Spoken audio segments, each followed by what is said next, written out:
Bismillahirrahmanirrahim. Saya ulangi lagi. Assalamualaikum warahmatullahi wabarakatuh. Waalaikumsalam warahmatullahi wabarakatuh. Waalaikumsalam warahmatullahi Alhamdulillahilladzi wabarakatuh. arsala rasulahu bil huda wa dinil haq liyujirahu 'ala dini kullihi wa kafa billahi syahida. Asyhadu an la ilaha illallah wa asyhadu anna Muhammadan abduhu wa rasuluh la nabiyya ba'da. Raditu billahi rabba wa bil islami dina wa bi Muhammadin nabiyya wa rasulah. Yang kami hormati Ibu Sekretaris Program Studi Pendidikan Guru Madrasah Ibtidaiyah yang kami sebut nama beliau Ibu Asriyati Najamuddin MPD. Yang kami hormati Bapak Ibu yang sempat hadir bersama kami di sini di ruang Zoom meeting pada sore hari ini. Adik-adik sekalian, adik-adik mahasiswa program studi pendidikan guru madrasah yang kami cintai dan kami banggakan. Puji syukur kita panjatkan kehadirat Allah Subhanahu wa Ta'ala atas limpahan kasih dan rahmatnya. Alhamdulillah, pada hari ini kita bisa dapat bertatap muka walaupun dalam keadaan keterbatasan, karena kita masih melalui aplikasi Zoom meeting pada hari ini, karena memang kita belum sepenuhnya stabil pada masa di mana kita ada yang membatasi kita, yakni pandemi COVID-19, sehingga kita hanya bisa bersua. Walaupun demikian, tetap semangat untuk melakukan pembelajaran ataupun untuk mengikuti perkuliahan, kita tetap semangat, insya Allah. Salawat serta salam tak lupa kita haturkan kepada baginda Nabi kita, Nabi besar Muhammad SAW, kepada keluarganya, sahabatnya, dan insya Allah curahan rahmatnya akan sampai kepada kita sekalian. Saudara-saudara sekalian, sebelumnya saya ucapkan selamat bergabung, selamat datang seluruh mahasiswa yang angkatan 2021 pada kemarin telah melaksanakan PBAK dan juga telah disambut juga oleh fakultas, dan hari ini pun Prodi melaksanakan hal yang sama untuk melakukan satu pertemuan sebagai wujud silaturahmi dari kami program studi ataupun Prodi PGMI itu sendiri. Baik, dalam hal ini, hari ini kita akan melakukan sosialisasi terkait dengan apa yang menjadi kegiatan akademik kita di dalam Prodi PGMI. Nah, ini penting kenapa kita laksanakan, karena kegiatan ini saya screenshot ya, Ibu, saya screen share ya, Bu Asri.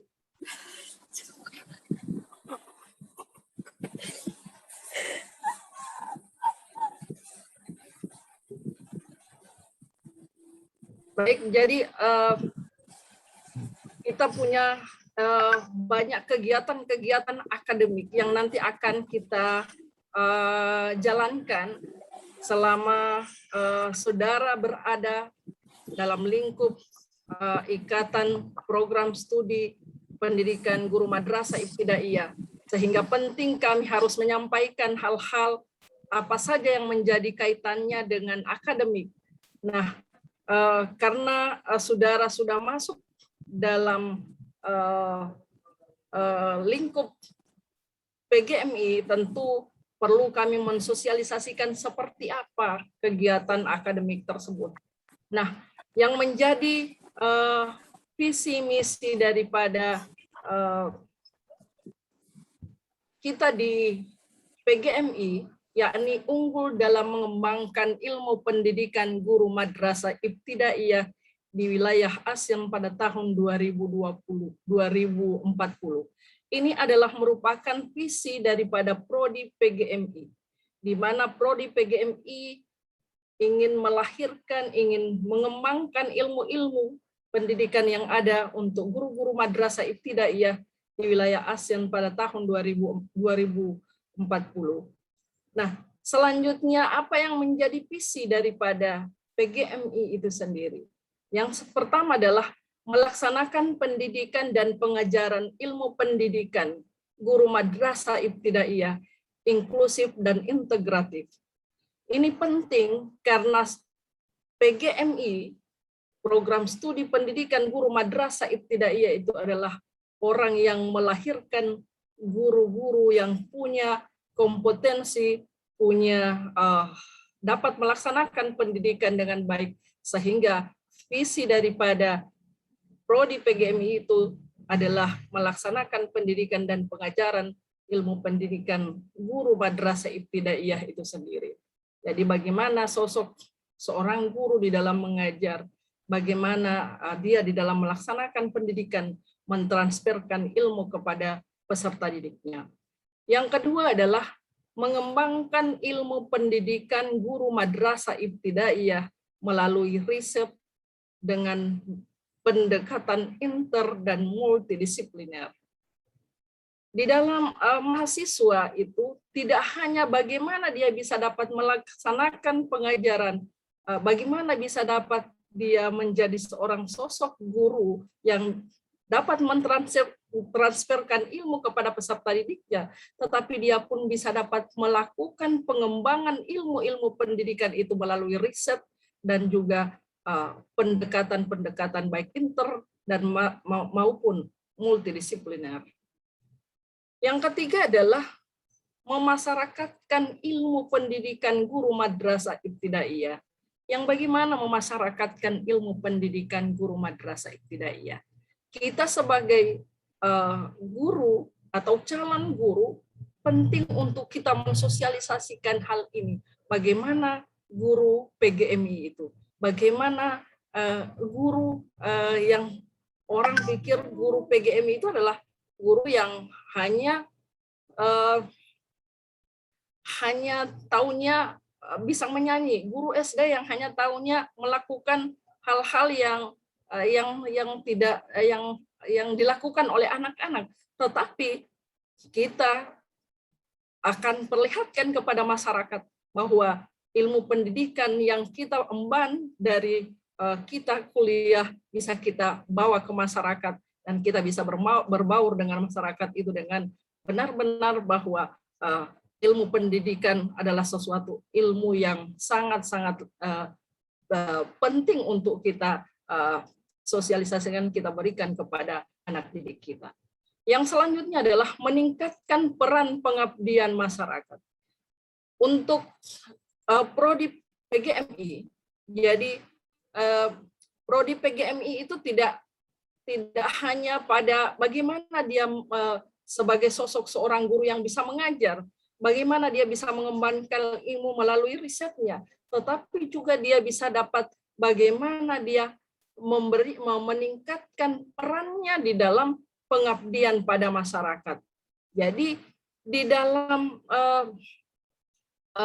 perkuliahan itu, jadi kita itu menganut tridharma perguruan tinggi.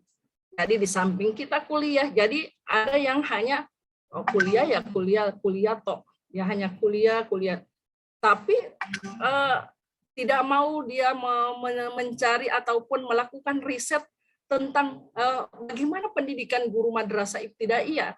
Itu. Dia juga tidak pernah melakukan kegiatan-kegiatan lain yang menunjang tridharma perguruan tinggi itu. Padahal di sini adalah tuntutan kita sebagai mahasiswa adalah bagaimana meningkatkan peran kita di dalam pengabdian masyarakat itu.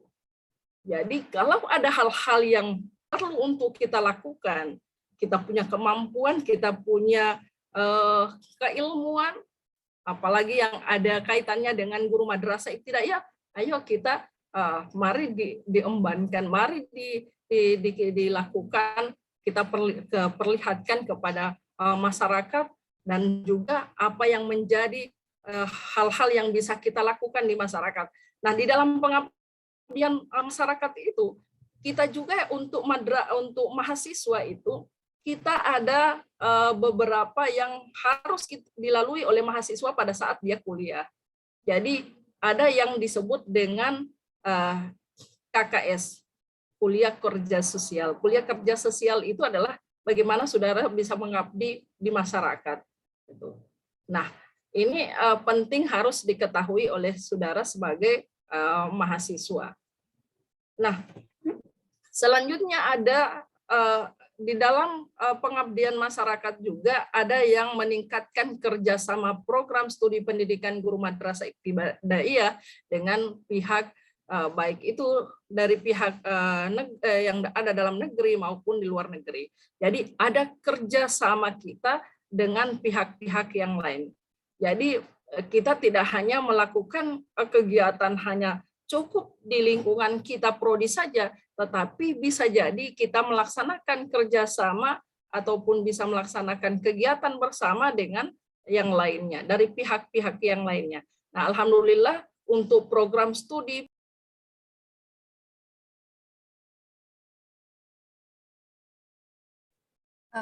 Bu, mic-nya ke mute, tolong dinyalain.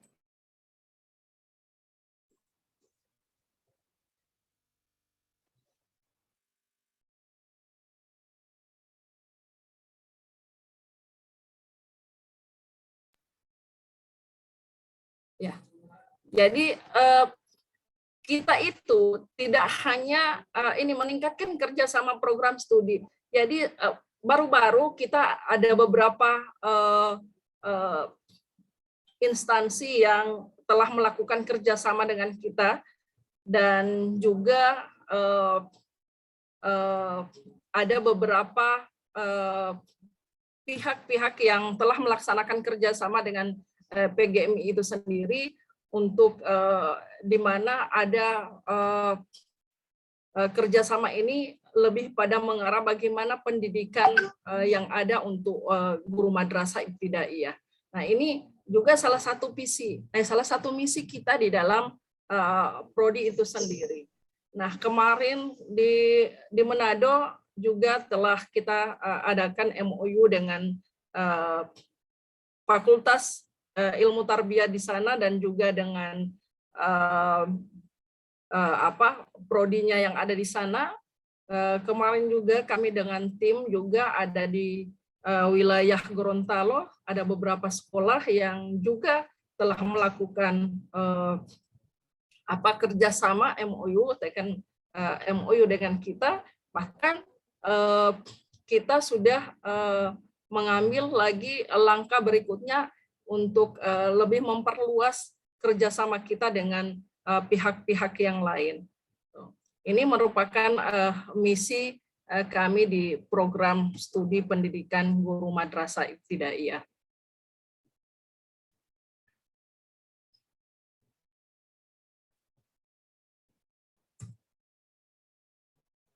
Selanjutnya adalah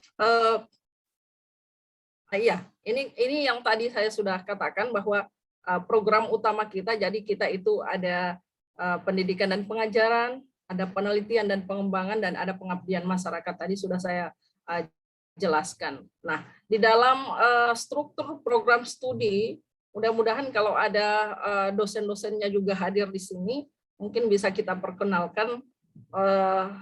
Jadi ini ada struktur daripada program studi, di mana saya sebagai ketua prodi di sini, dan juga ada Ibu Asriati Najamuddin, ada juga Ibu Amalia Pautina selaku bidang pengkajian mutu dan penelitian, ada juga Ibu Karmila Iskandar bagian perpustakaan, ada Ibu Zohrawati Hiola yang di laboratorium bagian lab, dan ada juga Ibu Yusni Lasahido MSI sebagai operator yang ada di program studi pendidikan guru madrasah ibtidaiyah. Nah, ini struktur kita yang ada di program studi. Nah, saudara, adik-adik sekalian, nanti kalau ada hal yang ingin ditanyakan, nanti kita bisa akan sharing di sini. Tetapi saya memperkenalkan ini agar supaya saudara bisa tahu kemana saya untuk melakukan hal jika ada hal pertanyaan yang ingin saya tanyakan. Nah, jadi kita di sini ada dosen pengajar yang ada sekitar 10 orang ya, dosen tetap yang ada di program studi pendidikan guru madrasah ibtidaiyah. Nah, samping guru-guru yang ada di program studi pendidikan guru madrasah ibtidaiyah, ada juga dosen-dosen dari prodi lainnya yang masih relevansi, yang masih linear keilmuannya yang ada di PGMI. Nah, nanti akan kalau ada kesempatan dan juga beliau-beliau itu ada di room ini, nanti kita akan perkenalkan. Nah, di dalam akademik, kita itu ada yang disebut dengan dosen penasehat akademik. Mungkin saya lebih menekan ke mahasiswa baru yang mungkin yang baru kali ini bisa tahu seperti apa yang dimaksud dengan penasehat akademik. Jadi penasehat akademik itu adalah orang yang selalu dimintai hal-hal yang mungkin menurut kita belum begitu jelas tentang apa yang ada di dalam akademik. Jadi tidak semua harus kita tumpahkan ke jurusan. Hanya masalah nilai tidak keluar ya di WA lagi ketua jurusannya, di WA lagi sekretarisnya, di WA lagi operatornya. Padahal kita punya PA-nya, kita punya PA, makanya PA itu adalah orang semacam orang tua kita atau semacam wali kita yang selalu kita sharing dengan dia masalah-masalah akademik. Jadi setiap apa yang kita diskusikan itu kita diskusikan kepada PA-nya. Bagaimana perkuliahan lo? Perkuliahannya itu begini, saya mengambil SKS-nya begini, yang dapatnya begini. Pingin mau nambah tapi begini. Jadi banyak hal yang kita ingin di dalam proses perkuliahan itu kita tanyakan kepada PA. Jadi ada penasehat akademik kita. Jangan sedikit-sedikit yang seharusnya tidak perlu ditanyakan di jurusan, larinya ke jurusan.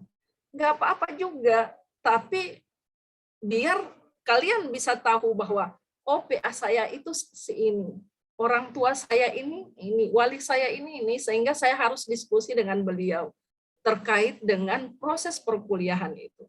Jadi tidak semua harus dilarinya ke jurusan. Jadi di dalam dosen PA, saudara nanti akan diberikan penjelasan terkait dengan apa yang akan saudara ambil pada mata kuliah, terkait mata kuliah atau proses mata kuliah. Jadi setiap di semester itu yang harus saudara ketahui bahwa kita ngambil jatahnya hanya 24 SKS di SIAK. Jadi tidak ada yang lebih. Gitu. Jadi misalnya saya SKS yang saya mau ambil untuk semester ini 24 SKS, ya memang pasnya hanya 24 SKS. Dia tidak bisa lebih. Kalau dia lebih, dia tidak akan terbaca oleh sistem.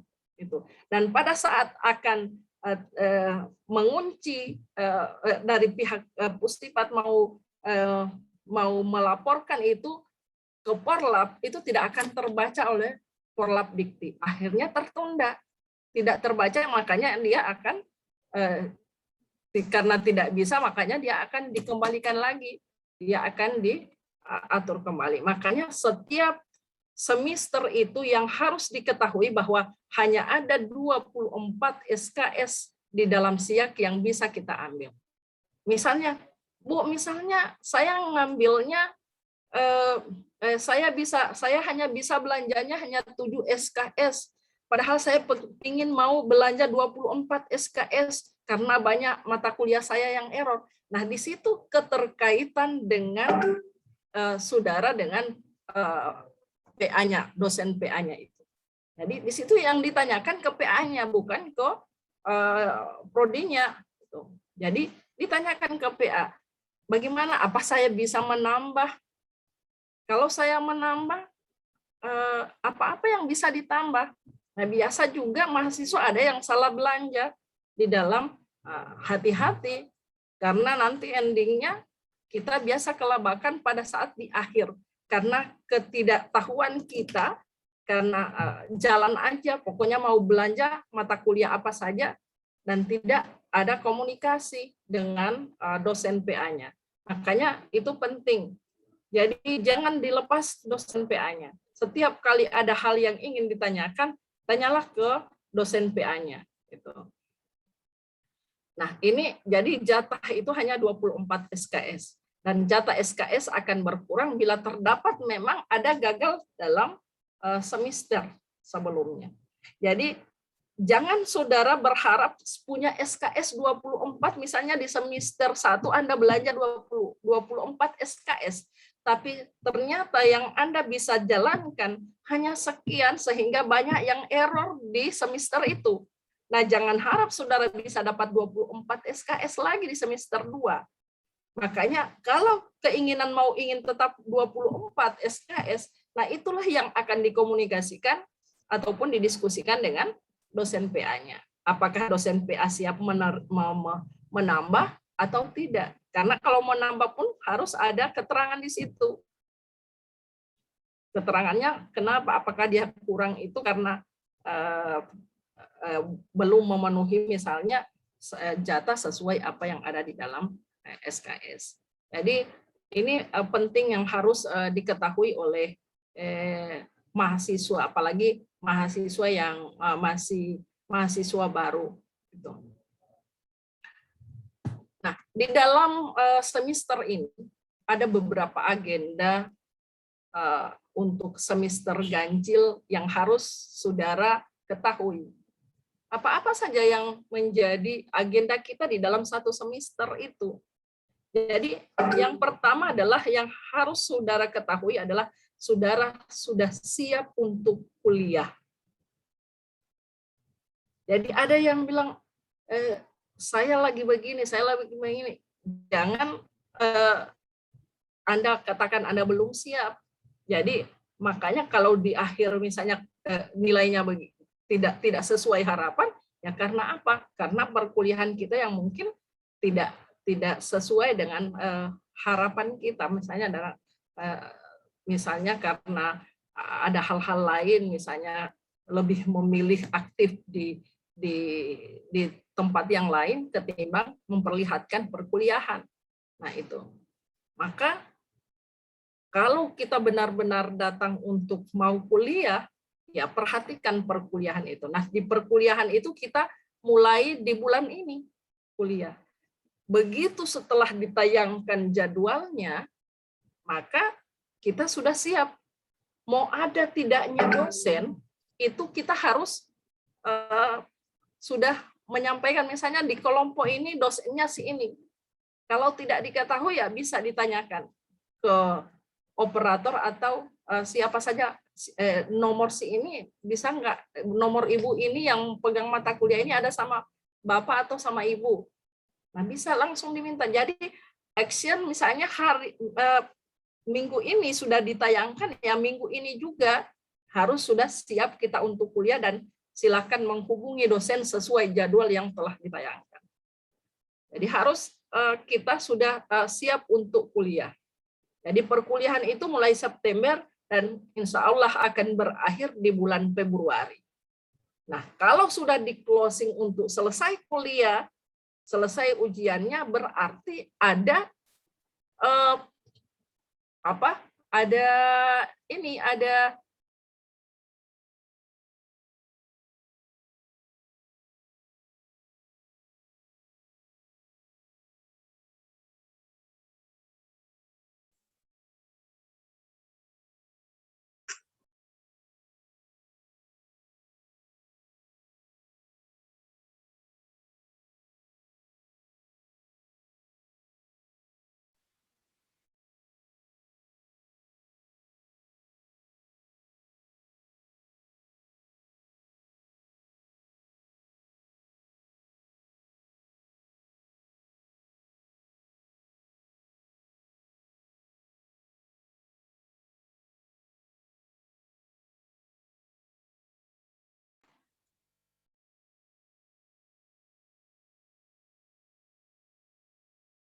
Bentar ya, Ibu Kajur terlempar dari grup.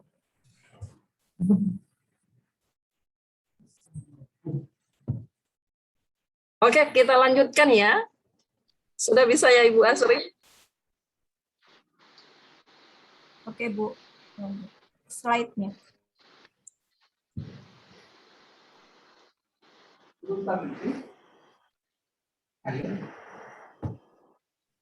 Ya, jadi saya lanjutkan. Jadi kita sudah memulai perkuliahan kita. Jadi, ingat, kalau sudah tuntas untuk kita belanja KRS, berarti kita sudah siap untuk minta di-approve oleh PA-nya kita masing-masing. Kalau ada yang belum di-approve ya, minta di-approve sama PA-nya.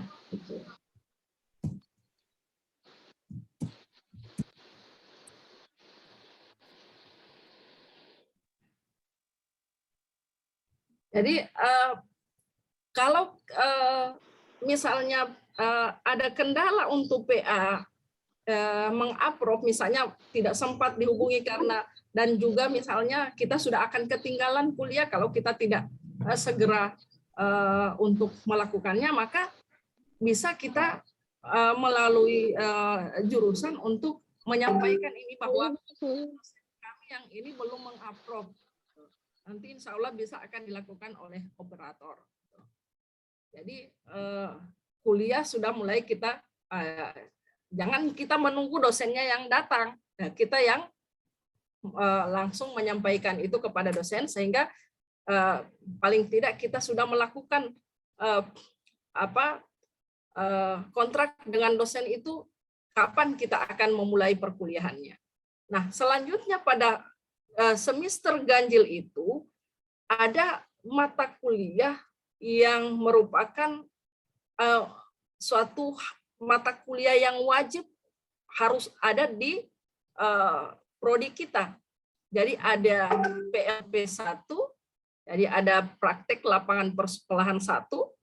Jadi nanti saudara akan mendapatkan mata kuliah itu. Jadi yang bagaimana PLP 1 itu? Jadi nanti akan ada teori-teori tentang bagaimana pelaksanaan pengajaran, bagaimana perangkat pembelajaran dan lain sebagainya. Karena kita sebagai seorang guru tentu kita harus tahu banyak masalah ini. Nah, dari PLP 1 kita ada juga PLP 2. Yang melakukan PLP 2 itu adalah orang yang sudah lulus di PLP 1. Ingat bahwa kita tidak bisa melakukan PLP 2 kalau PLP 1 tidak lulus. Jadi ini sesuatu mata kuliah yang wajib harus Anda tahu. Jangan saudara tidak ambil PLP, tidak belanja PLP 1, tiba-tiba muncul PLP 2, kita belanja PLP 2. Ternyata setelah ditelusuri dengan syarat-syarat yang harus dipenuhi pada saat waktu memasukkan berkasnya, PLP 1 tidak ada. Maka tentu itu gugur. Anda harus mengambil dulu PLP 1 sebelum Anda masuk kepada PLP 2. Karena namanya PLP 2 itu dia sudah turun ke sekolah-sekolah. Turun ke sekolah-sekolah untuk mempelajari lebih dalam lebih banyak lagi tentang apa yang menjadi apa yang perlu diketahui oleh calon-calon guru di dalam perangkat pembelajaran. Jadi yang berkaitan dengan perangkat-perangkat pembelajaran itu nanti akan disampaikan, dan itu langsung terjun ke sekolah-sekolah.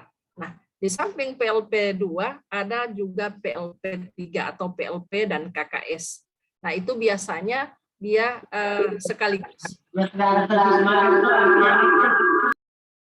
Jadi ada PPL dan KKS. Nah, biasanya selama ini ada dia menyatu PPL dan KKS, tetapi dengan untuk kurikulum yang baru ini kita PPL bisa tidak lagi menyatu dengan KKS. Jadi KKS sendiri, jadi pengabdian masyarakat sendiri, PPL-nya sendiri. Jadi benar-benar selama dia di sekolah 2 bulan berturut-turut di sekolah, dia benar-benar dia melaksanakan praktek di lapangan, bagaimana berdiri di depan kelas, bagaimana mengajar anak-anak. Nah, setelah itu dilanjutkan dengan KKS, yakni kita turun untuk melakukan pengabdian kepada masyarakat, kuliah kerja sosial.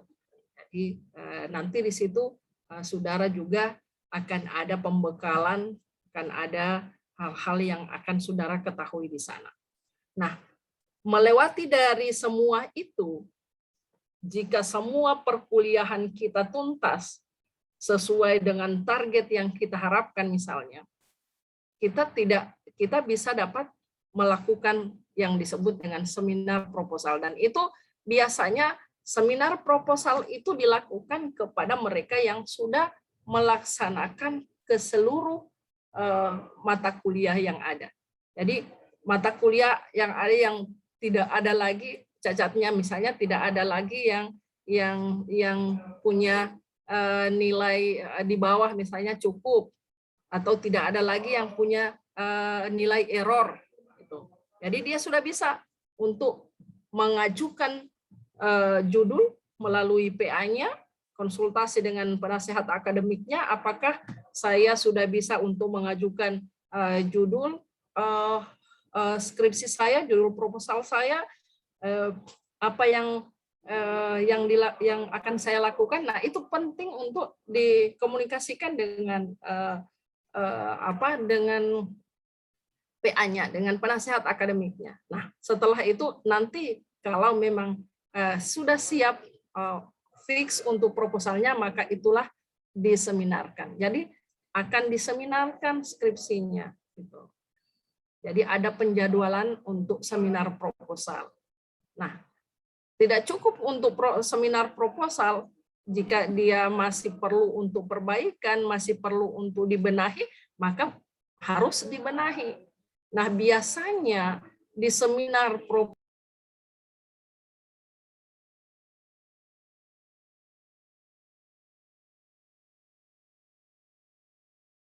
Ibu, mic-nya mati, Bu.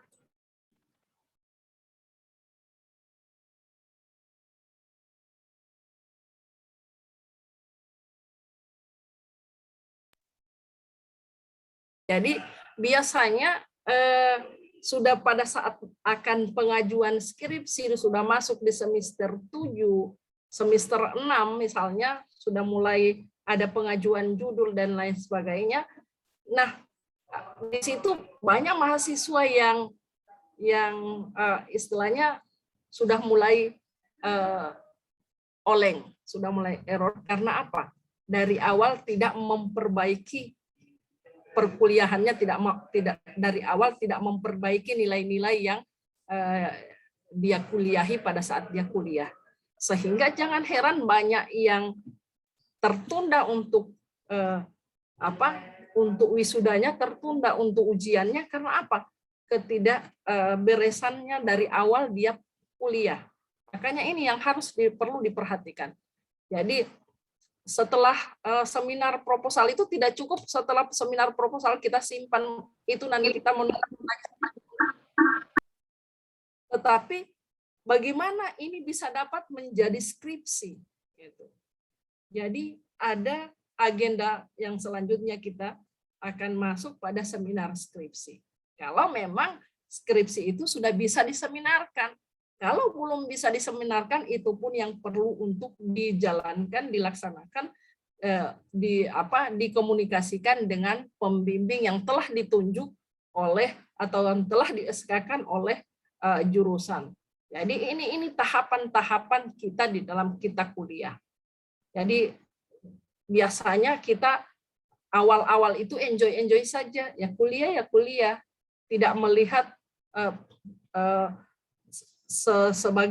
bagaimana nanti perkuliahan ini. Pokoknya kuliah aja, dapat nilai 2 diterima, dapat nilai 1 pun diterima. Pokoknya penting sudah dapat nilai. Padahal itu akan berpengaruh nanti. Ingat PPL dan KKS itu syarat mau masuk PPL dan KKS itu dia harus tuntas 120 SKS.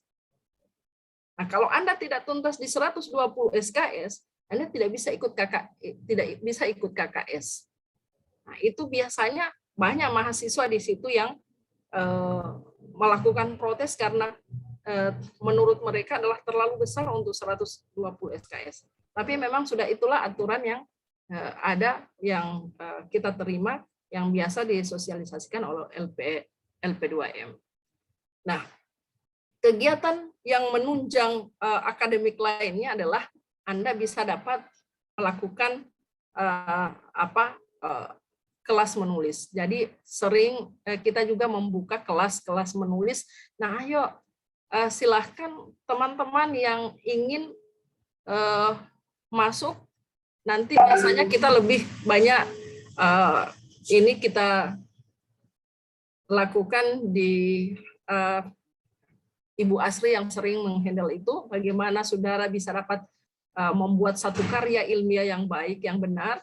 Nah, kadang kita membuat kelas menulis. Nah, di situ nanti akan saudara bisa banyak bertanya tentang masalah bagaimana karya ilmiah yang bagus, mulai dari pengajuan judulnya, mulai dari bagaimana memecahkan masalahnya, bagaimana teori yang harus kita hadirkan, bagaimana metode yang kita masukkan di dalam karya yang kita buat sampai pada hasil penelitian.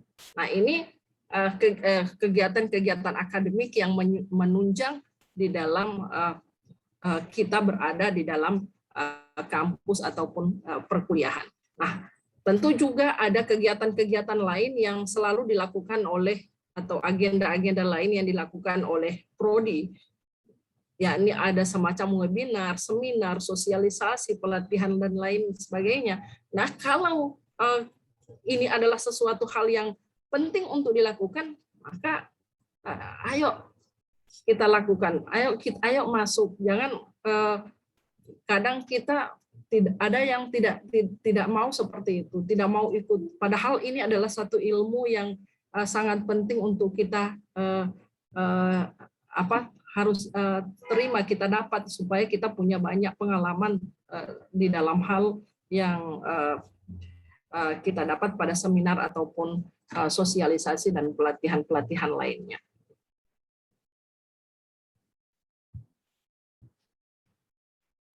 Nah, di dalam agenda tadi ada juga hal yang penting sekali saudara ketahui, yakni ada kode etik mahasiswa.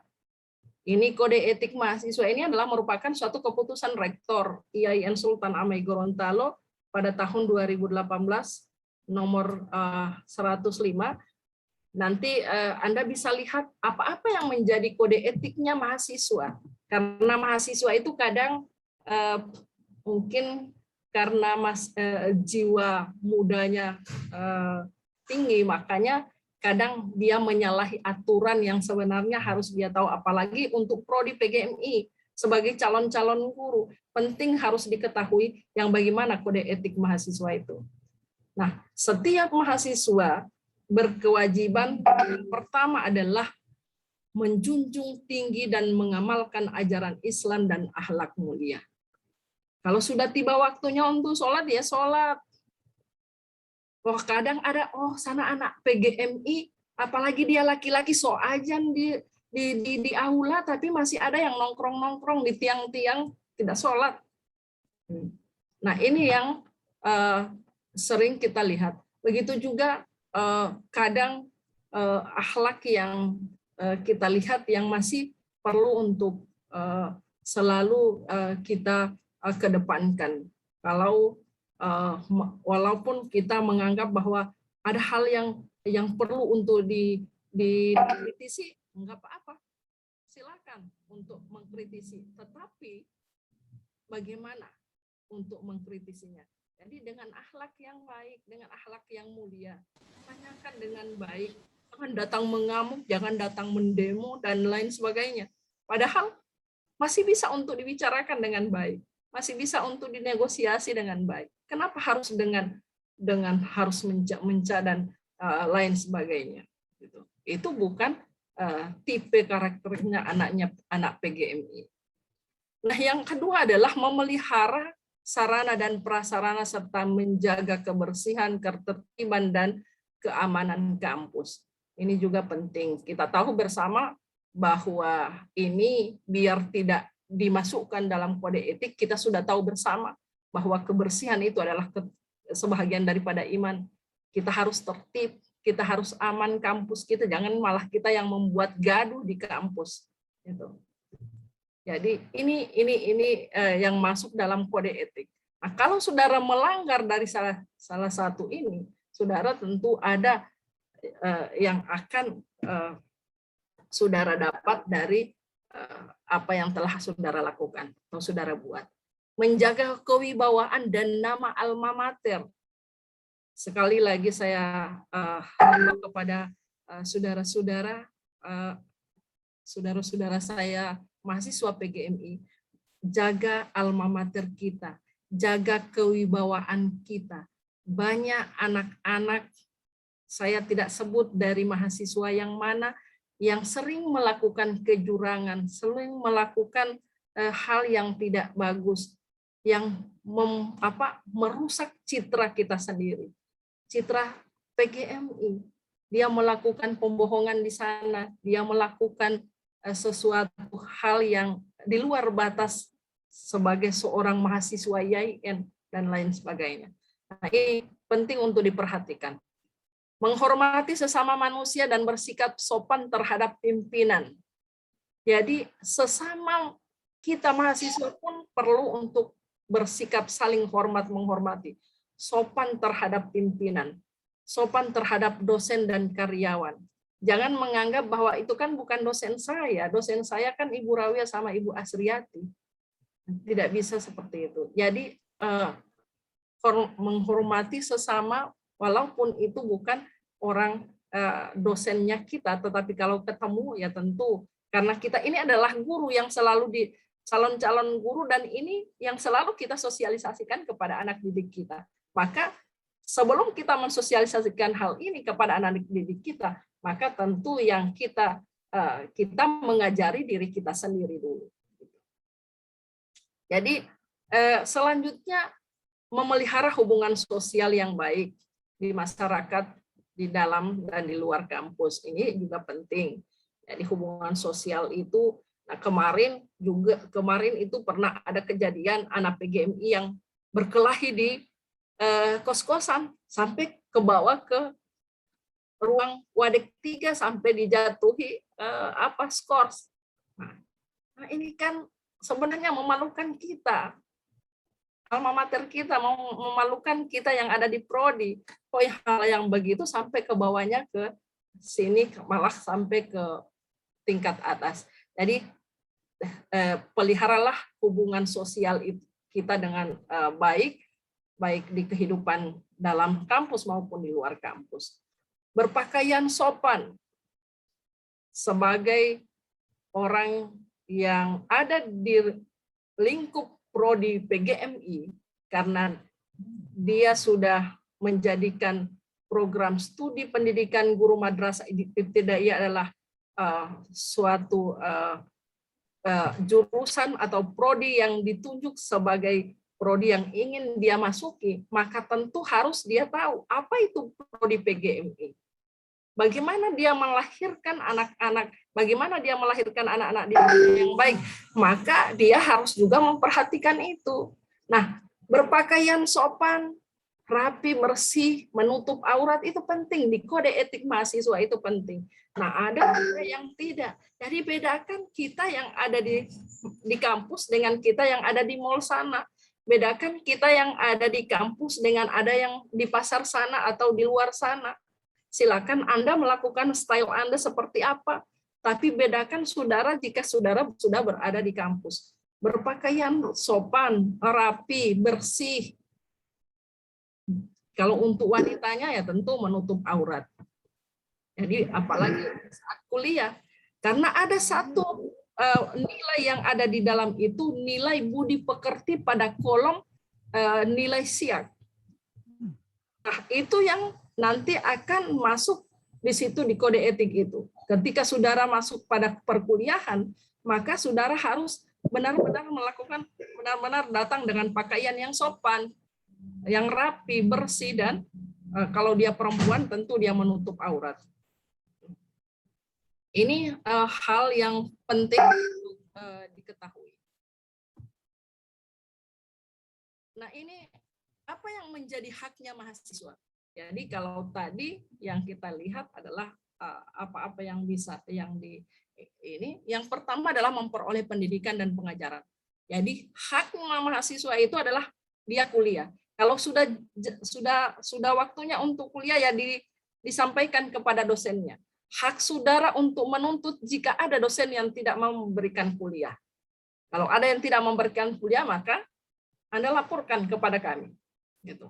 Karena hak saudara untuk memperoleh pendidikan pengajaran dan juga arahan dari dosen maupun pimpinan ataupun ini dalam pengkajian dan pengembangan ilmu pengetahuan yang sesuai dengan keilmuan, keislaman, etika sosial, dan lain sebagainya. Menggunakan dan mengembangkan kebebasan akademik. Gitu. Jadi di sini juga penting untuk dilihat. Saya akan percepat ya karena waktu juga. Menyampaikan aspirasi dan pendapat. Jadi yang memperoleh penghargaan atas prestasi yang dicapai sesuai dengan ketentuan yang berlaku. Jadi akan ada penghargaan atau prestasi yang diberikan jika saudara ada prestasi yang saudara torehkan untuk perguruan tinggi ataupun untuk fakultas kita atau lebih khusus untuk prodi kita. Maka tentu ada penghargaan dan prestasi yang diberikan. Yang selanjutnya menyampaikan aspirasi dan pendapat secara baik itu lisan maupun tulisan, secara etis dan bertanggung jawab. Jadi di sini juga sering kita mengabaikan hal ini. Padahal sudah ada dalam kode etik mahasiswa bahwa bagaimana kita menyampaikan aspirasi kita itu secara etis dan bertanggung jawab. Nggak apa-apa mau protes kalau ada yang menurut saudara tidak benar. Nggak apa-apa datang mau menuntut jika ada hal-hal yang menurut saudara itu tidak sesuai dengan apa yang saudara lakukan. Maka saudara bisa menyampaikan aspirasi itu secara etis, itu tetap menjunjung tinggi akhlak dan budi pekerti, dan juga harus tanggung jawab dengan apa yang saudara lakukan. Itu memperoleh pelayanan yang layak dalam pengembangan penalaran minat bakat dan kesejahteraan. Ini adalah haknya para mahasiswa. Menggunakan barang inventaris milik negara sesuai dengan peraturan yang berlaku. Jadi apapun yang ada di kampus itu adalah merupakan inventaris milik negara, saudara berhak untuk melakukannya, berhak untuk memakainya, tetapi kita juga harus tahu cara bagaimana untuk melakukan itu. Memanfaatkan sarana dan prasarana perguruan tinggi agama Islam dalam rangka menyelenggarakan kegiatan akademik sesuai dengan ketentuan-ketentuan yang berlaku. Ini juga harus merupakan suatu hak yang ada pada mahasiswa yang harus mahasiswa ketahui.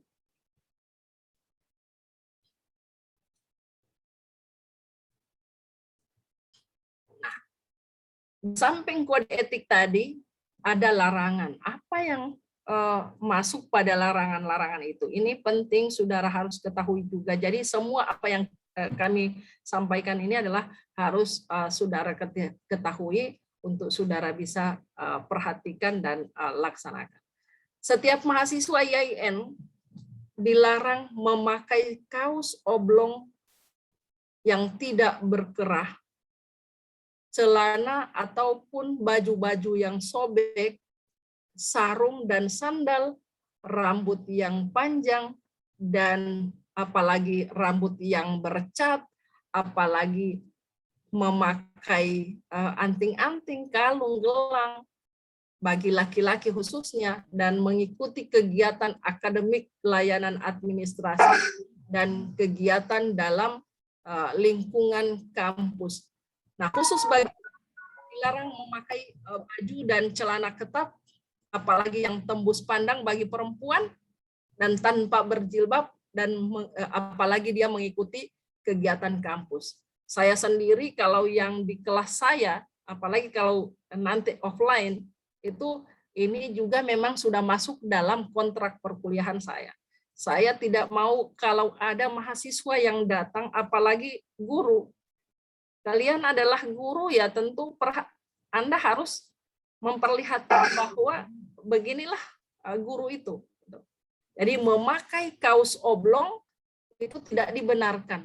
Apalagi yang tidak berkerah, apalagi yang sobek-sobek, pakai sandal, rambut acak-acakan, apalagi kalau pakai kamari anting-anting kalau laki-laki. Ini yang tidak dibenarkan. Larangan yang selanjutnya adalah berbuat sesuatu yang dapat mengganggu proses pendidikan, keamanan, dan ketertiban yang ada di kampus. Dan biasanya, misalnya orang sementara kuliah di sini, di ruangan sebelah pada ribut, pada tidak menghargai orang yang sementara kuliah.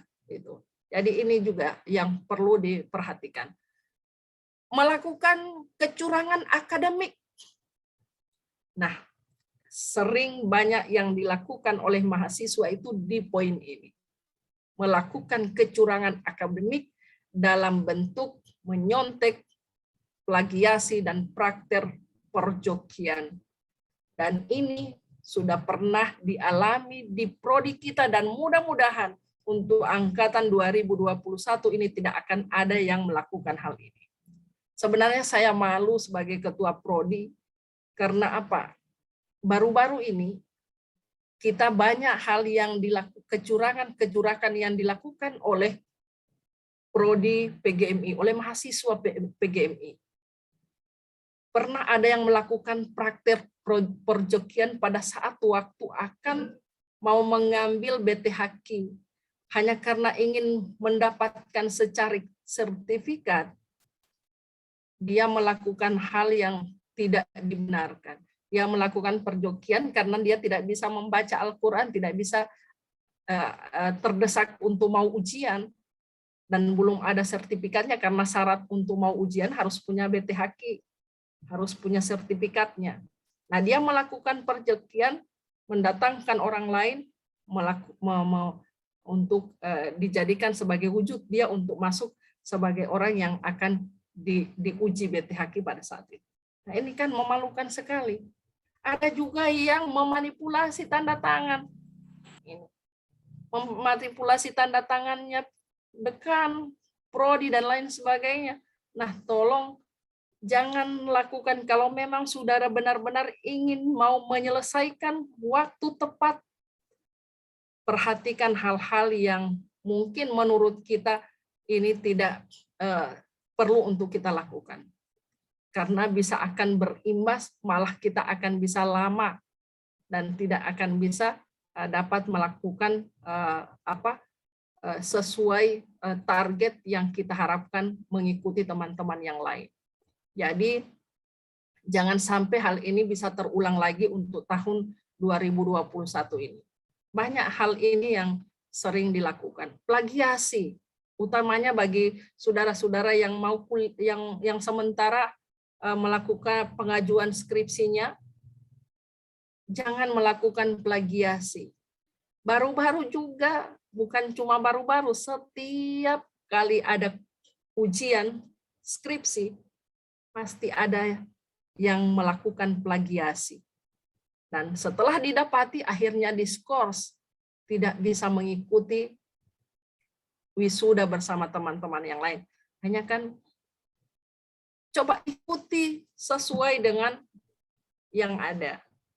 Jangan hanya karena sudah buru-buru, sudah ini menghalalkan segala cara yang sebenarnya tidak harus kita lakukan. Larangan yang selanjutnya adalah memalsukan nilai. Nah, itu tadi yang saya bilang. Ada yang memalsukan nilai juga. Di prodi kita, ini bukan cerita di yang lain.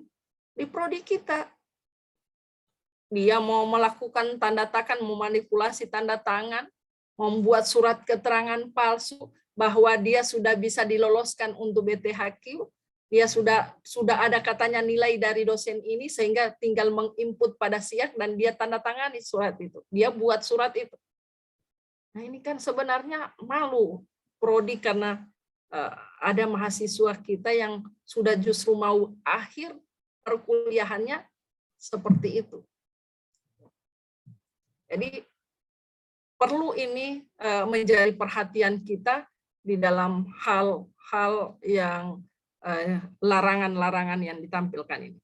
Melakukan tindakan campur tangan kepentingan organisasi ekstra kampus dalam pengambilan kebijakan organisasi intrakampus. Biasanya, apalagi mahasiswa baru, yang baru keluaran dari pengkaderan, mau pengkaderan dari bendera yang mana saja, itu kadang itu terlalu mungkin karena begitu ininya dia di kegiatan ekstranya, dia bawa kegiatan itu kepada kegiatan intra, bahkan mencampur adukan kepentingan organisasi ekstra dengan kegiatan intra kampus. Ini sangat-sangat tidak dibenarkan di dalam kita yang ada di kampus ini. Jadi menggunakan kantor sekretariat organisasi mahasiswa di luar batas jam yang telah ditetapkan.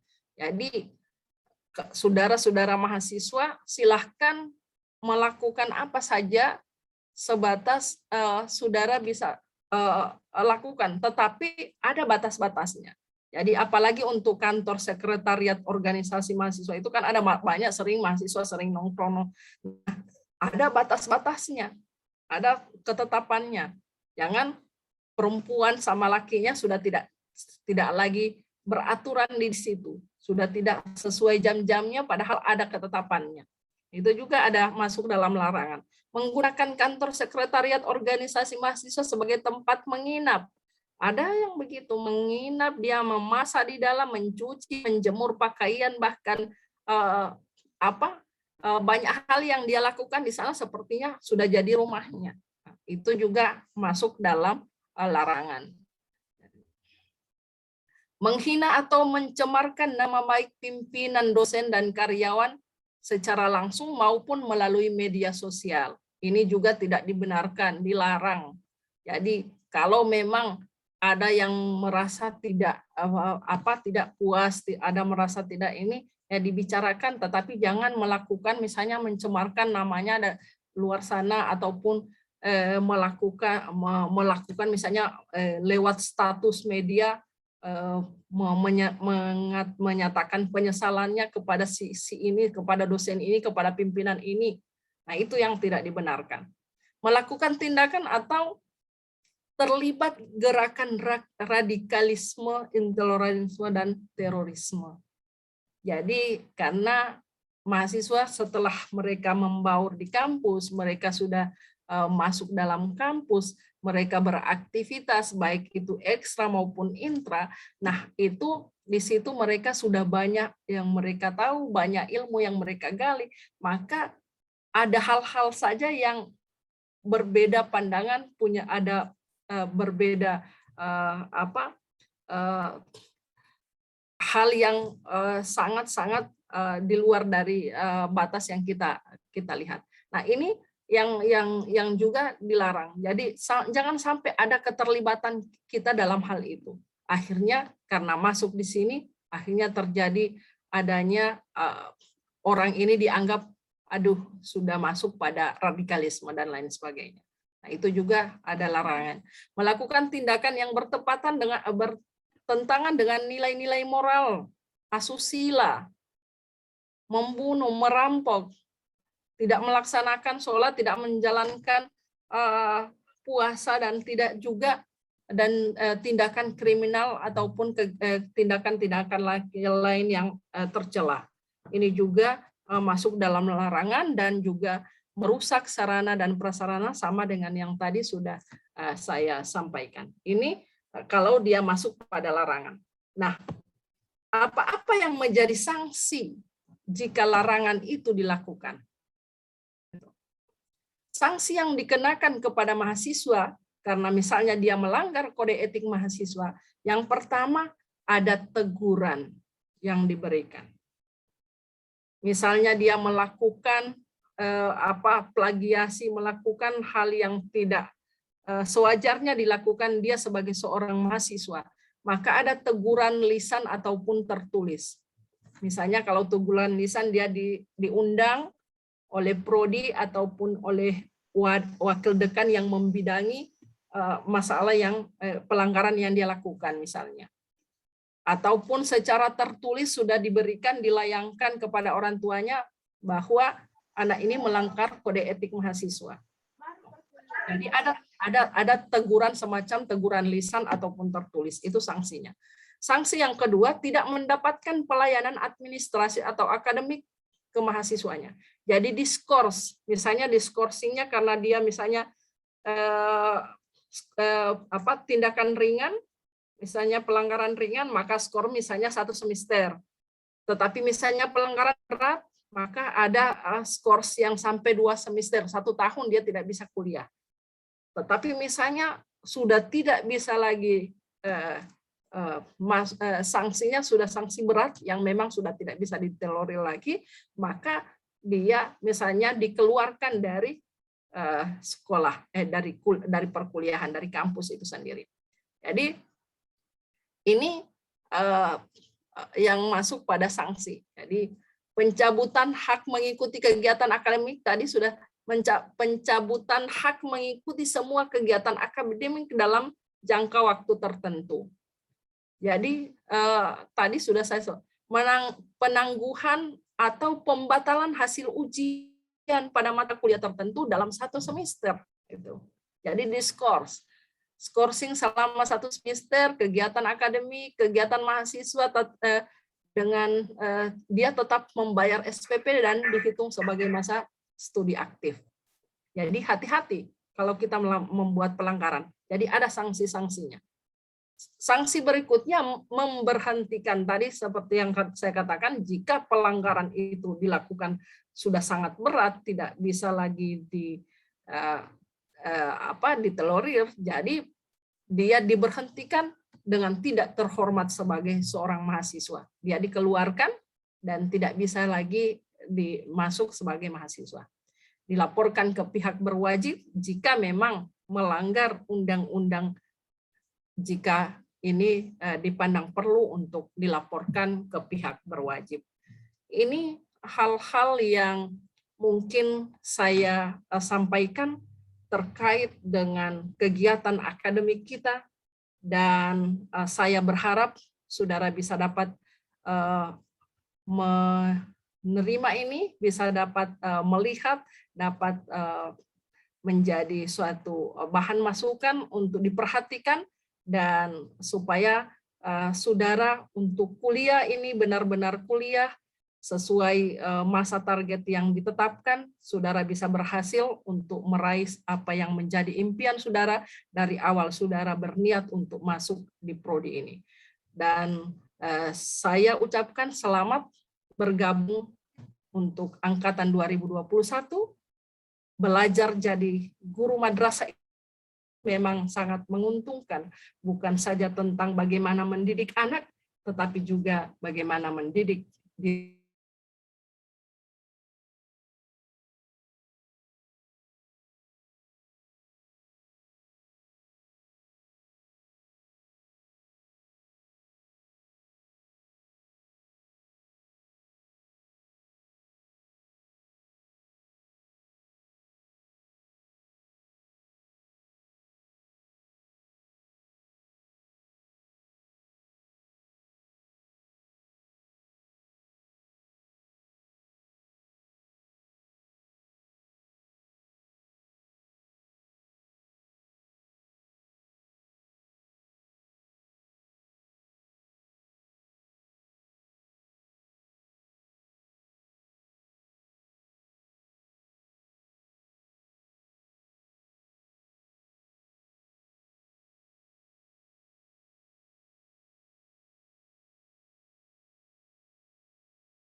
Oke, baik. Tadi sudah saya katakan bahwa saya menyambut baik saudara-saudara angkatan 2021. Selamat bergabung dengan kami. Dan tadi sudah saya katakan bahwa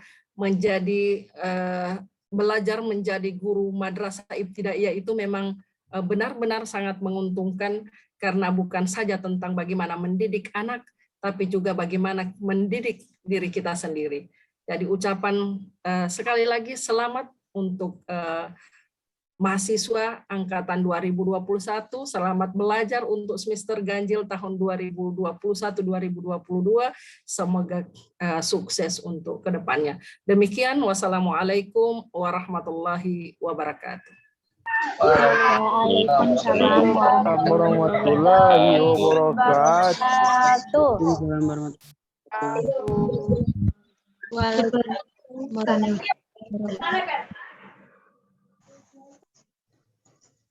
Acara selanjutnya, perkenalan dosen-dosen Prodi Pendidikan Guru Madrasah Ibtidaiyah yang akan dipandu oleh program studi yang kami sebut nama beliau, Ibu Asriyati Najamuddin, MPD. Waktu dan tempat kami persilahkan. Baik, terima kasih MC. Saya langsung saja untuk menghemat waktu. Kita masuk pada sesi perkenalan dosen-dosen di lingkungan Prodi PGMI. Mungkin saya perkenalkan dulu satu-satu. Pertama, Ibu Ketua Kaprodi kita, Ibu Hajar Rawiyah Abungo. Ibu Rawiyah mungkin bersuara dulu biar wajahnya muncul. Bersuara Bu, biar wajahnya muncul. Ya, baik. Oh iya, ini. Sudah lihat wajah saya, nanti insya Allah ketemu di ruang kerja saya. Terima kasih Ibu Rawiyah. Ibu Hajar Rawiyah ini biasanya mengampuh mata kuliah Al-Quran Hadis, ya. Selanjutnya saya undang Bapak Dr. Abdurrahman Mala, MPD. Masih adakah di sini? Sebentar. Pak Mala. Ya. Hai. Halo, apa kabar? Dadah. Ya. Baik, Pak. Baik. Baik, Pak. Ya, itu Pak Abdurrahman Mala. Beliau biasanya mengampuh mata kuliah kewirausahaan dan mata kuliah manajemen. Ya, beliau juga kebetulan ketua Prodi PAI. Ya, beliau ketua Prodi PAI. Selanjutnya saya undang Pak Alfian Erwinsyah. Silakan Pak Alfian. Ya, assalamualaikum. Wajahnya Pak. Oh, iya. Ya. Jadi, Pak Alfian Erwinsyah. Beliau sekretaris Prodi MPI. Kalau di PGMI beliau mengampuh mata kuliah IPA, ya. Ya. Pak Erwin ya, Pak Alfian ya, biasa manggilnya Pak Alfian. Oke, selanjutnya saya undang, mau lihat ini, Pak Salman Alade, MPD. Silakan Pak Salman. Assalamualaikum warahmatullahi wabarakatuh. Bu Sekjur, Bu Kajur. Waalaikumsalam warahmatullahi wabarakatuh. Ya, Pak Salman biar agak lama tampil mungkin bisa disampaikan mengampuh mata kuliah apa? Baik, terima kasih Bu Sekjur. Kebetulan saya home base-nya itu dosen manajemen pendidikan Islam bersama dengan Pak Alfian Erwinsyah. Cuma di setiap ganjil itu, semester ganjil, saya biasa dijadwalkan di PGMI biasa mengampuh mata kuliah Bahasa Indonesia di semester 1, satu tim dengan Ibu Wakil Dekan, Ibu Dr. Lamsike, dan biasanya juga ada di semester 5, itu mata kuliah pembelajaran Bahasa Indonesia di MI dan SD. Tapi untuk semester ini, sepertinya saya hanya mengajar di semester 5, kelas A, B, C, dan di jadwal di SIAK itu di semester 1 hanya di kelas D. Seperti itu, Bu Sekjur. Iya, makasih Pak Salman. Selanjutnya saya persilakan Ibu Febri Kalaka, MPD. Silakan Bu Febri.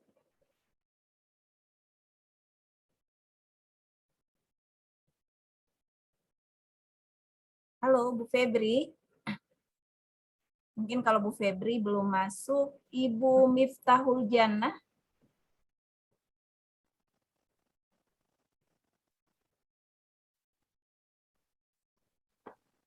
Assalamualaikum warahmatullahi wabarakatuh. Waalaikumsalam. Waalaikumsalam warahmatullahi wabarakatuh. Silakan. Perkenalkan Ibu ya. Ya, silakan Ibu kita. Ya, saya Miftahul Jannah. Saya salah satu dosen di PGMI. Biasa mengajar mata kuliah kependidikan dasar. Jadi biasanya tentang kurikulum dan bahan ajar. Kalau semester ini saya pegang yang kurikulum dan bahan ajar. Kalau semester genap biasanya yang evaluasi untuk SD dan MI. Ya, itu saja Ibu. Terima kasih Bu Ita. Selanjutnya Ibu Febri Kalaka MPD, disilakan. Assalamualaikum warahmatullahi wabarakatuh. Waalaikumsalam. Saya Febri Kalaka, home base saya di PGMI. Basic pendidikan saya itu pendidikan matematika. Dan untuk semester ini saya memegang mata kuliah perkembangan belajar peserta didik. Terima kasih. Terima kasih Bu Febri. Ibu Dewi Nafu, disilakan Bu Dewi. Iya, Assalamualaikum warahmatullahi wabarakatuh. Waalaikumsalam warahmatullahi wabarakatuh. Nama saya Dewi Darmiani Nafu. Saya salah satu pengajar di program studi PGMI. Untuk semester ini saya nanti akan mengajar mata kuliah IPA dan kewirausahaan. Terima kasih. Terima kasih Bu Dewi.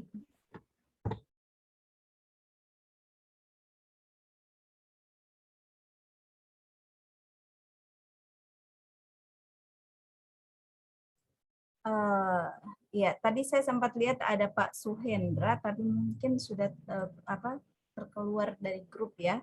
Jadi mahasiswa sekalian, kita di PGMI itu ada kurang lebih 10 orang dosen tetap di PGMI, selebihnya dari prodi-prodi lain yang keilmuannya linear dengan prodi PGMI.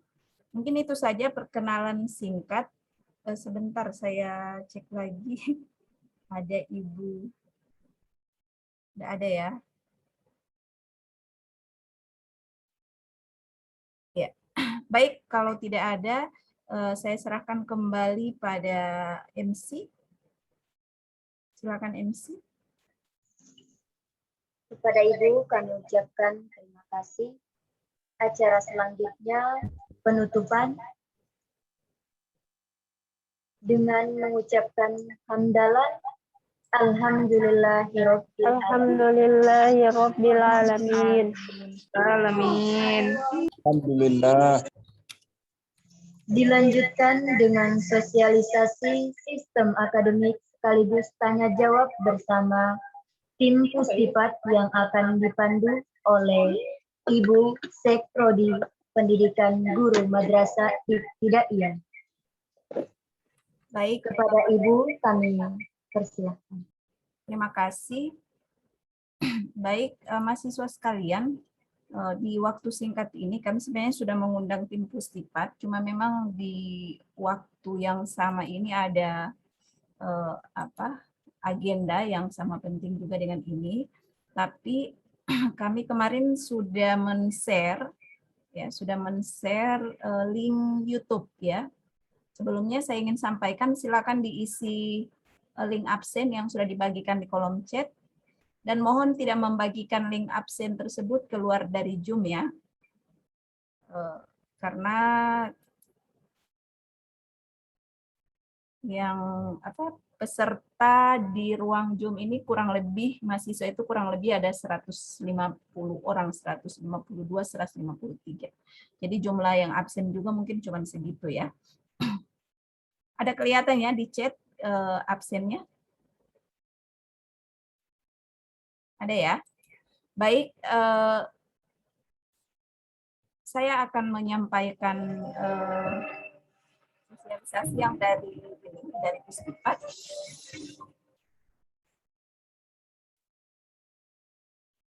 Assalamualaikum warahmatullahi wabarakatuh.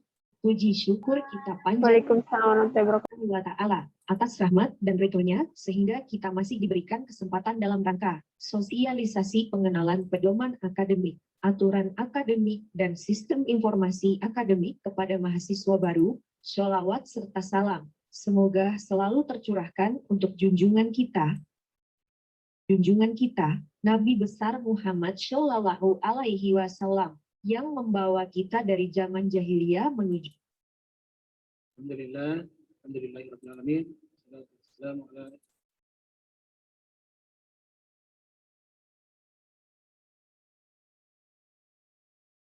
Good grammar and spelling are important, but if you want to write essays that inspire, Maaf ya, ada iklannya. mampu menghafal sampai 5-6 juz. Kenapa? Kalau kita cuma 1 juz di juz 30, tidak mampu kita hafalkan. Ini tentu tidak usah lagi menjadi bahan perdebatan bagi kalian antar mahasiswa ataupun di antara sesama fakultas atau antar fakultas. Kenapa harus ini, kenapa harus itu? Tetapi ini kita cermati.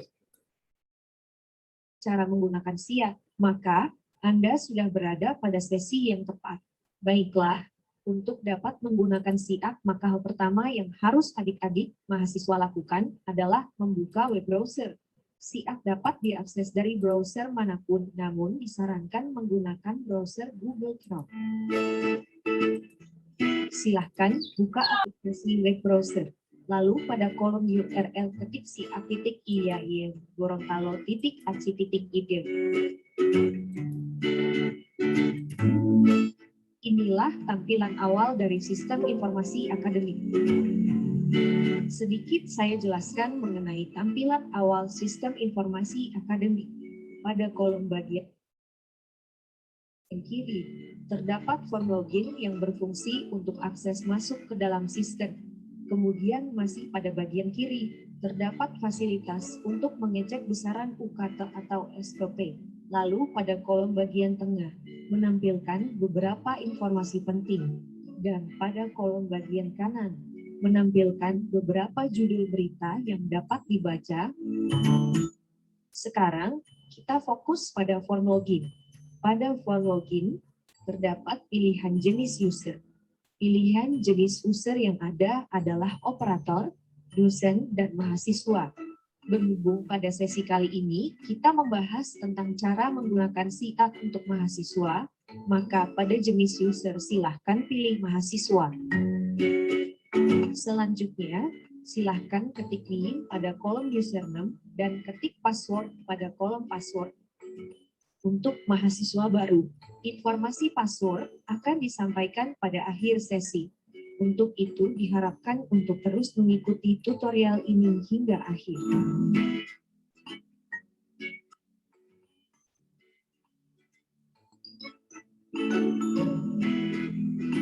Berikut terdapat form key kode. Key kode berisi kode acak yang setiap Anda membuka SIAK akan menampilkan kode berbeda. Key kode yang tampil silahkan Anda ketikkan kembali pada kolom type kode. Setelah semua form terisi, silahkan ketik login. Ini merupakan tampilan saat Anda sukses login atau berhasil masuk ke dalam sistem informasi akademik. Pada saat pertama kali masuk, Anda diminta untuk mengganti password default demi keamanan akun. Anda tidak dapat mengklik menu-menu sebelum Anda mengganti password. Terdapat peringatan untuk menghindari password yang mengandung NIL, nama, tanggal lahir, atau nomor telepon. Untuk mengganti password, Masukkan password yang sekarang, lalu buat password baru, ketik kembali password baru pada kolom konfirmasi password. Format penulisan password yaitu password berjumlah 8 digit atau 8 karakter. Minimal memiliki 2 karakter huruf besar, minimal memiliki 2 karakter huruf kecil, dan minimal memiliki 2 digit angka, misalnya Maba 2020.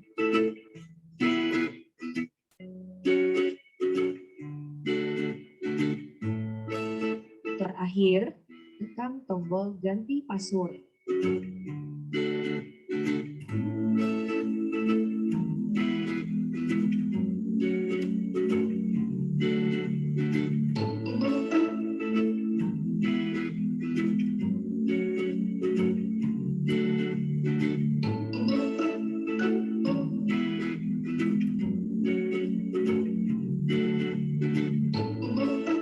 Berikut setelah berhasil mengganti password dan berhasil login kembali menggunakan password baru, Anda diminta untuk memeriksa dan memperbaharui biodata, informasi tempat tinggal, dan informasi orang tua atau wali.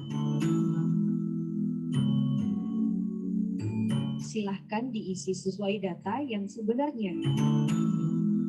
Form ini sangat berpengaruh pada pelaporan data ke pusat. Periksa dan teliti data Anda. Data yang ada di hadapan Anda saat ini merupakan data yang Anda input pada saat melakukan pendaftaran. Khusus data nama, tempat lahir, tanggal lahir, wajib sama dengan data yang terdapat pada ijazah terakhir. Untuk form NIK dan nama ibu kandung, wajib sama dengan yang tercatat pada kartu keluarga. Jika semua form telah diisi, silahkan klik tombol update. Selanjutnya, akan dijelaskan fungsi dari menu yang terdapat pada SIA. Menu pertama adalah menu aplikasi. Pada menu aplikasi, terdapat submenu untuk mengganti password. Cara mengganti password sama persis dengan yang sudah dijelaskan sebelumnya. Menu berikutnya adalah menu kurikulum. Pada menu ini, mahasiswa dapat melihat daftar kurikulum. Setelah menu kurikulum, terdapat menu perkuliahan. Pada menu ini, mahasiswa dapat melakukan kontrak mata kuliah atau KRS dan juga dapat melihat jadwal perkuliahan. Klik menu perkuliahan lalu klik jadwal kuliah untuk melihat jadwal mata kuliah yang telah Anda kontrak. Namun saat ini Anda belum memiliki jadwal karena Anda belum mengontrak mata kuliah. Cara mengontrak mata kuliah adalah dengan cara masuk ke menu perkuliahan. Arahkan kursor ke menu KRS, lalu klik tambah atau edit KRS. Selanjutnya pada pilihan semester makul, silahkan pilih semester 1 dan klik tombol cari, maka akan tampil seluruh jadwal mata kuliah yang ada pada semester 1. Selanjutnya silahkan memilih kelas yang diinginkan. Dalam demo tutorial, ditampilkan informasi data mata kuliah yang dijadwalkan pada semester 1. Terdapat nama mata kuliah, jenis mata kuliah, jumlah SES dan kelas, hari, jam, serta ruangan, kuota per kelas sekaligus jumlah mahasiswa yang telah mengontrak pada kelas mata kuliah tersebut, dan juga nama dosen pengajar. Cara memilih kelas yaitu dengan cara mencentang pilihan kelas yang diinginkan. Jika Anda memilih kelas K untuk mata kuliah pertama, maka Anda harus memilih kelas yang sama untuk mata kuliah lainnya. Pada beberapa prodi, pembagian kelas sudah diatur oleh prodi. Untuk itu, sebaiknya sebelum memilih kelas, Anda dianjurkan untuk konsultasi ke prodi masing-masing. Setelah mencentang seluruh kelas mata kuliah, klik tombol simpan untuk mengakhiri kontrak mata kuliah. Dan selanjutnya, Anda bisa melihat rincian jadwal melalui menu perkuliahan, jadwal kuliah. Daftar jadwal kuliah yang tampil pada menu jadwal kuliah dapat dicetak dengan cara klik tombol print.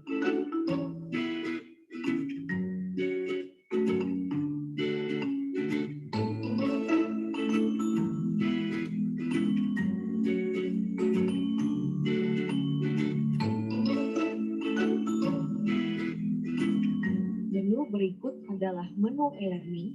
E-learning merupakan salah satu bentuk proses belajar mengajar tanpa menuntut tatap muka secara langsung. Anda akan menerima instruksi dari dosen terkait materi ataupun tugas yang diberikan dosen. Menu berikut adalah kuesioner. Kuesioner atau survei digunakan untuk melakukan pengumpulan data oleh lembaga atau kampus. Setelah menu kuesioner, terdapat menu wisuda. Untuk menu ini akan dibuatkan tutorial terpisah.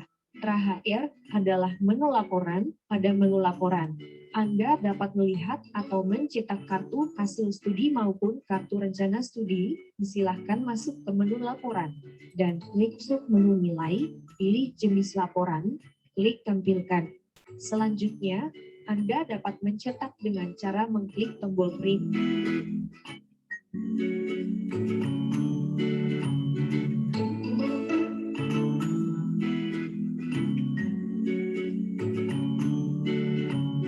Demikian video tutorial cara menggunakan sistem informasi akademik. Semoga tutorial ini dapat membantu adik-adik mahasiswa baru dalam menggunakan sistem informasi akademik atau SIA. Untuk nomor induk mahasiswa atau NIM dapat Anda lihat melalui pengumuman pada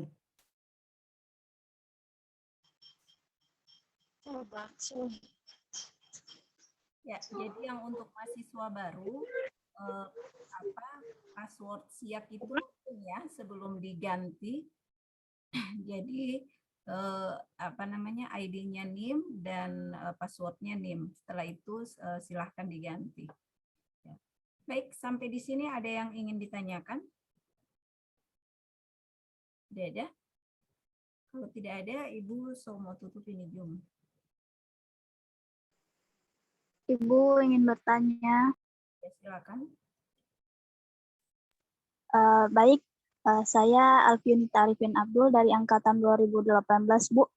Mau bertanya tentang mata kuliah kami yang ada dua, yaitu PPL dan KKS. Untuk mekanisme dari dua mata kuliah itu kira-kira bagaimana, Bu?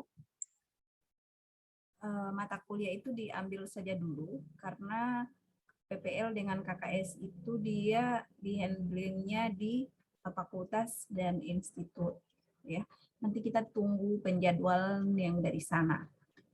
Ya, kita tunggu penjadwalan dari sana. Cuman memang harus dipastikan kalau sudah mau ikut PPL dan KKS, mata kuliah jumlah SKS itu sudah terpenuhi. Ya, maksimal sudah tidak ada tagihan lagi di semester 1 sampai semester 7. Semester 6 ya. Mungkin begitu ya, Alfiunita ya. Ada lagi yang lain?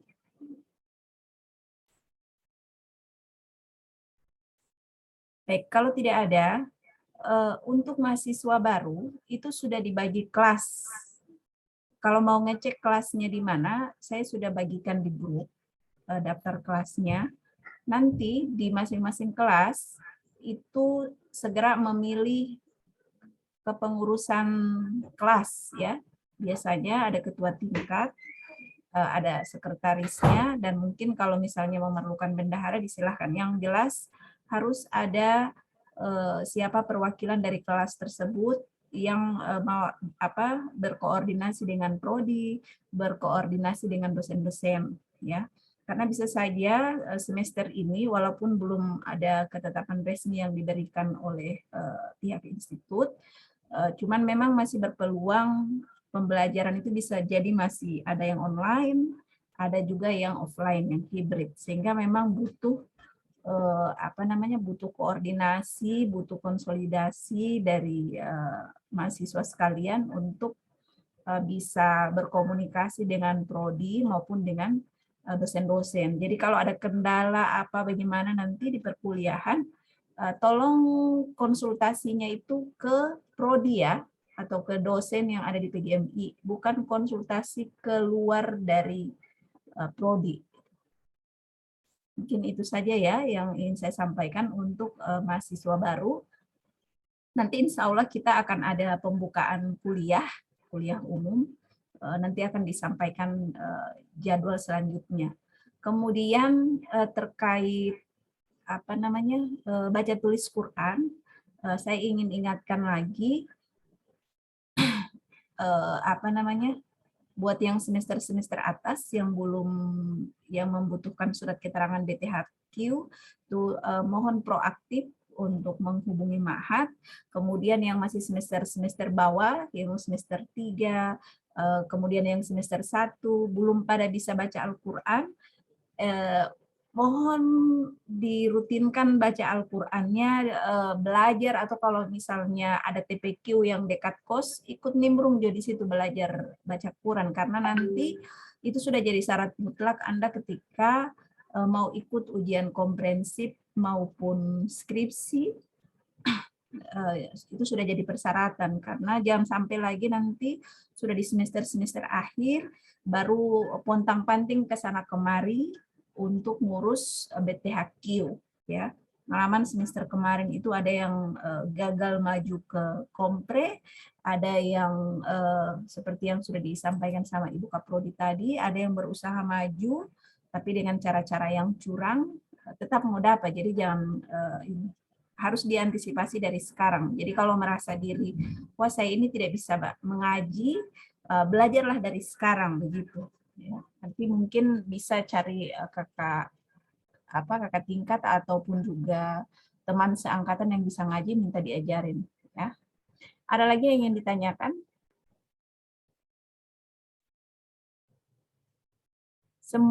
Saya nanya dulu ke yang semester yang angkatan 2021, sudah pada lihat siap? Sudah. Ya, cara menggunakannya ya. Sudah. Oke. Untuk kontrak mata kuliah itu kalian sudah dikontrakkan semua dan sudah dibagi per per kelasnya. Nanti semester 2 nanti kontraknya masing-masing, sehingga usahakan kalian bisa kuasai betul penggunaan siap biar tidak ada yang tersalah-salah lagi. Apalagi misalnya saya beberapa kali kasus itu mahasiswa dia jaga dapat lupa DP password, dia tidak tahu DP NIM, ya. Jadi kalau yang begitu-begitu itu tolong dicatat, ya.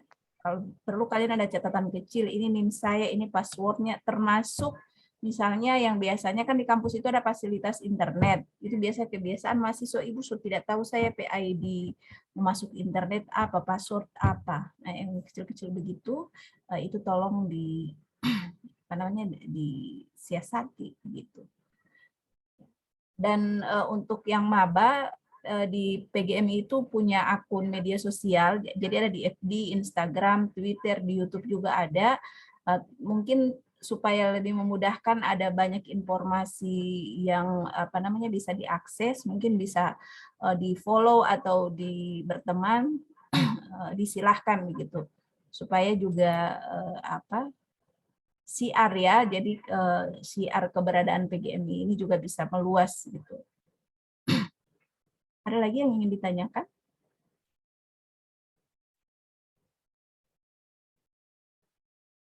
Tidak ada? Baik, kalau tidak ada, Ibu mau tutup ini, cuman kita foto dulu ya. Boleh buka kamera. Saya mulai dulu dari ruangan 1. Sebentar. Nur Latifah Dihuma, tolong dibuka. Ya, oke. 1. Jangan lupa isi absen ya. Sudah saya taruh di kolom chat absennya. Ya, 1, 2, 3, sebentar. Yang kedua lagi. Bentar.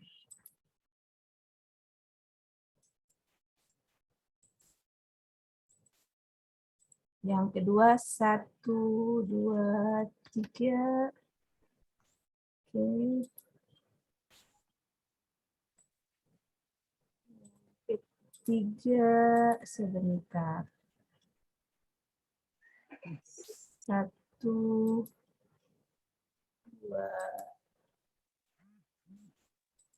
1, 2, 3. Dua lagi ya, tunggu ya sebentar.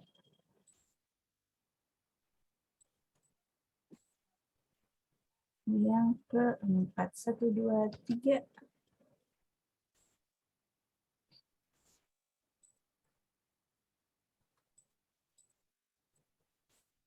Yang belum isi absen, tolong absennya diisi.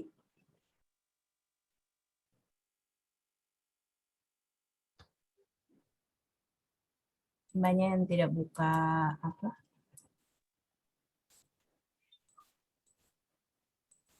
Banyak yang tidak buka ini ya. Baik, kalau sudah tidak ada yang ingin ditanyakan lagi, ada lagi dari Ibu Kaprodi mau disampaikan sebelum ditutup Zoom-nya, Bu? Pas Ibu Asri. Oke, terima kasih semuanya sudah mengikuti kegiatan pada sore hari ini. Kita nanti akan berjumpa dengan perkuliahan mulai pekan depan. Dan dengan demikian kita tutup ya ruangan ini. Assalamualaikum warahmatullahi wabarakatuh. Waalaikumsalam warahmatullahi wabarakatuh. Waalaikumsalam warahmatullahi wabarakatuh.